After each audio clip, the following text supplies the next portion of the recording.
Começar o dia com um cafezinho e um pão com manteiga é uma delícia. Mas será que você sabe fazer pão? Então hoje eu vou fazer um guia muito básico para começar a fazer pão em casa e a partir dessa receita você consegue voar na panificação. Então fica comigo até o final.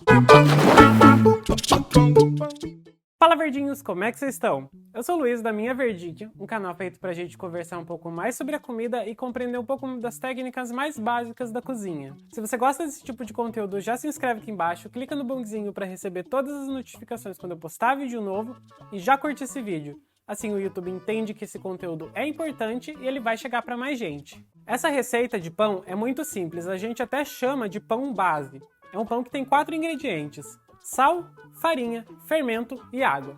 E só. Quando você começa a fazer pão, se essa é a tua primeira tentativa, é bom começar com um pão muito básico, porque assim você consegue entender como cada ingrediente funciona. Se você começa, por exemplo, com uma receita de brioche, o brioche tem muito ingrediente, tem manteiga, leite, ovo, sal, açúcar.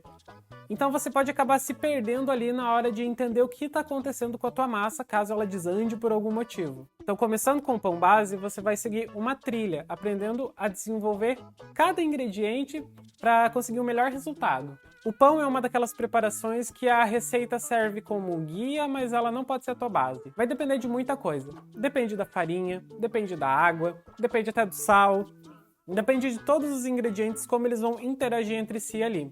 Se você trocar a marca da farinha, o resultado é outro. Se você usar água mineral ou água da torneira, vão ser 2 pães completamente diferentes. Pode acreditar nisso. Quando você vai fazer pão, existem basicamente 3 tipos de fermento que você pode usar. Na verdade, é uma infinidade que existe, mas são 3 os principais: fermento biológico seco, fermento biológico fresco e a fermentação natural.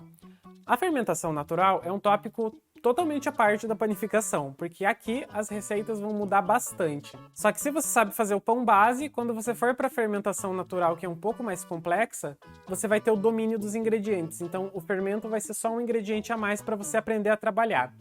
Se vocês quiserem, eu posso até fazer um vídeo sobre isso. Deixa aqui nos comentários se você se interessa por esse tipo de conteúdo. Cara, o fermento biológico fresco e o seco são basicamente a mesma coisa. A diferença é que o seco foi desidratado, o fresco ainda tem bastante umidade. Então, quando uma receita pede, por exemplo, 1 colher de sopa de fermento seco e você só tem o fresco, você vai usar 3 vezes a quantidade. Em vez de 1 colher, vai usar 3 do fermento fresco. Por quê? Como ele está hidratado, tem bastante água ali junto. E essa água, durante a desidratação, evapora, então diminui o peso. A gente pode dizer que uma quantidade de fermento seco é mais potente que a mesma quantidade de fermento fresco. Porque no fresco tem água junto, no seco não, é só o fermento. E eu vou usar nessa receita o fermento seco porque é o mais comum de se ter em casa e é a melhor opção. O fermento fresco, ele estraga com muita facilidade. E o seco é muito melhor para você ter em casa porque você pode usar só uma pequena quantidade e guardar ele, que ele vai estragar com muito mais dificuldade.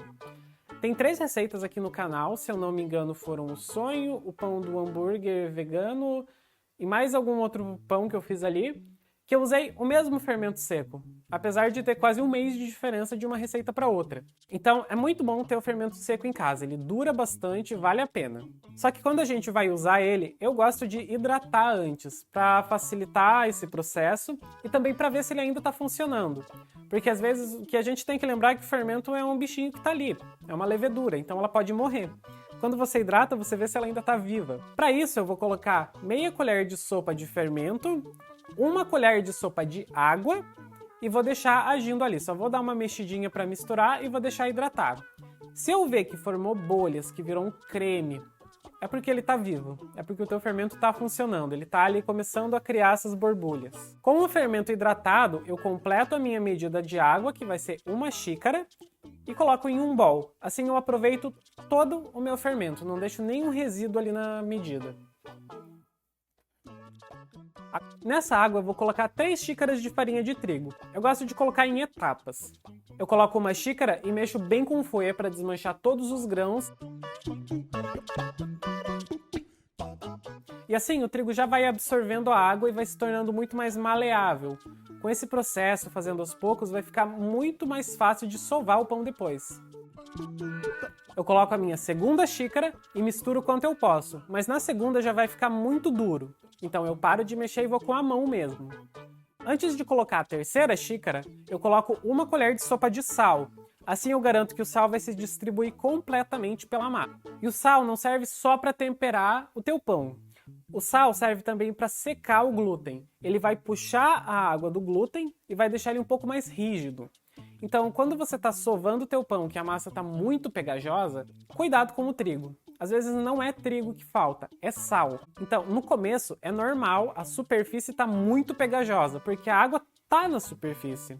Vai levar um tempo para o pão conseguir absorver toda essa umidade, então vai com calma. Se você vê que falta água, que o teu trigo está muito seco, coloca ali aos pouquinhos. Eu coloco uma colher de água por vez, porque se eu deixar ela muito mole, vai ficar muito difícil de sovar depois.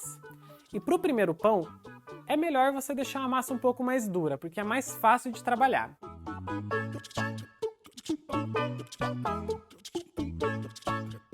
Se a massa está muito dura, você não consegue sovar, a tua mão está doendo, nessa massa, a palma da minha mão começou a doer quando eu comecei a trabalhar ela. Então o que eu faço? Cubro com um pano limpo e deixo descansar por uns 15 minutos. Nesse descanso, o trigo vai absorver o excesso de água, vai se tornar mais maleável, vai ficar mais fácil de sovar. Não deixa descansar demais, porque o fermento já está agindo ali. Então a gente tem que economizar tempo para que ele não fermente demais. Então você vai sovar com a base da palma da tua mão, empurrando a massa para frente, tomando cuidado para que ela não se rasgue. Cada vez que você rasga a massa do pão, você está destruindo a última sova que você fez, porque você está rompendo a cadeia de glúten. Então tem que ter cuidado nisso. Empurra a massa, faz uma forcinha ali, não exagerada, e dobra a massa sobre ela mesma, ou enrola. Vira ela 90 graus, empurra mais uma vez e vai fazendo esse movimento por mais ou menos 10 a 15 minutos. O ponto é quando você consegue abrir a tua massa com a ponta dos dedos e enxergar do outro lado sem que ela se rasgue. Esse é o ponto de véu, é o ponto perfeito para um pão. Se você não conseguiu chegar nesse ponto perfeito, é normal.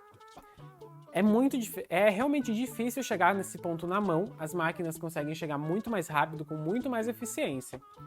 Mas o que acontece? Agora você vai fazer uma bolinha com esse teu pão, colocar na tua travessa, cobrir com um pano e deixar quase dobrar de tamanho. Nesse processo, o trigo vai continuar absorvendo a água, o glúten vai continuar se desenvolvendo com um movimento do crescimento do pão e a massa vai acabar se acertando no ponto. Quando você perceber que está quase chegando no ponto de véu, pode parar, já é o suficiente. A massa só não pode se rasgar demais. Se a massa está muito quebradiça, quando ela crescer no forno vai acabar se rompendo e pode acabar baixando. E pão abatumado é pior do que bolo. O pão abatumado é pesado, é muito úmido. É complicado, tá? Depois que ele dobrou de tamanho, a gente tem que ter mais cuidado para mexer na massa. Então, você vai tirar do teu bol, vira na mesa com a parte mais úmida para cima e empurra com delicadeza com a ponta dos dedos para formar um retângulo.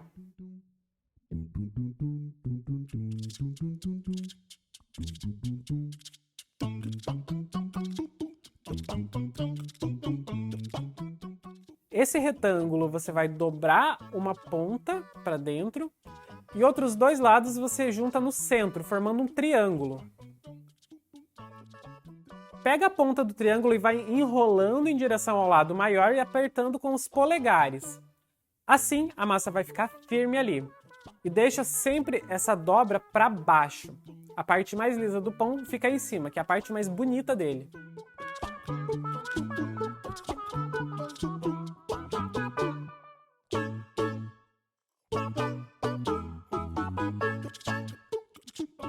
E deixa o pão crescer mais uma vez. Esse segundo crescimento é o que vai garantir a maciez do teu pão. Se ele dobrar de tamanho, ele vai ficar muito macio. Sabe aquele cortezinho que tem no pão francês? Esse corte tem uma função de ajudar no crescimento, impedir que a casca fique toda craquelada, mas a maior função dele é identificar o teu pão. Essas outras funções que eu citei são acessórios, são funções menores. A maior função é identificar aquele pão. Então você pode fazer o corte que você quiser. Para isso, você vai precisar de uma faca afiada. Não precisa ser a faca mais afiada do mundo, pode ser uma faca de serra de cozinha mesmo, desde que ela tenha um mínimo de fio. Porque você tem que cortar a massa. Se você rasgar, você está rompendo o glúten. Se você corta, você está separando o glúten, mas ele já está se fechando. Ele não continua se degradando ali.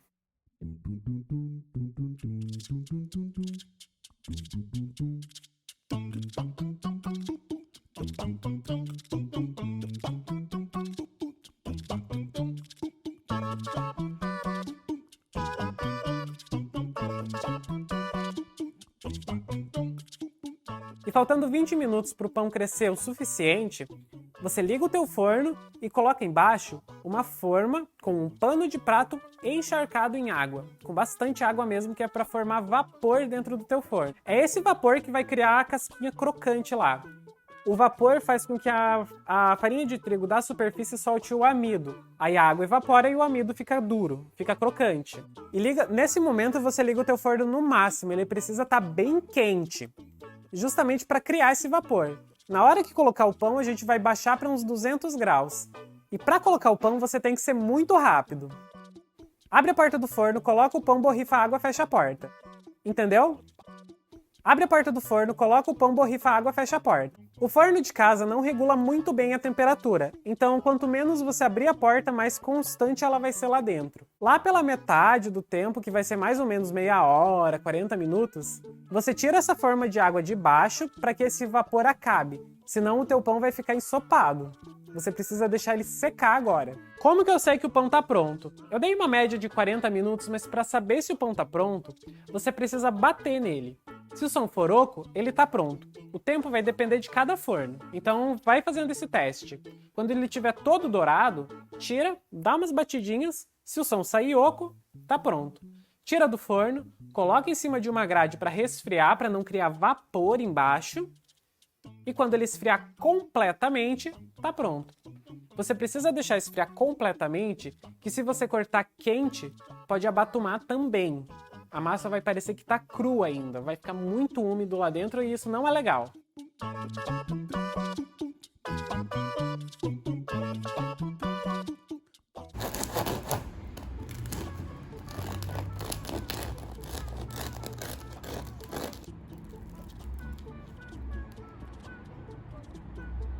Esse foi o vídeo de hoje, espero que vocês tenham gostado, até a próxima e tchau!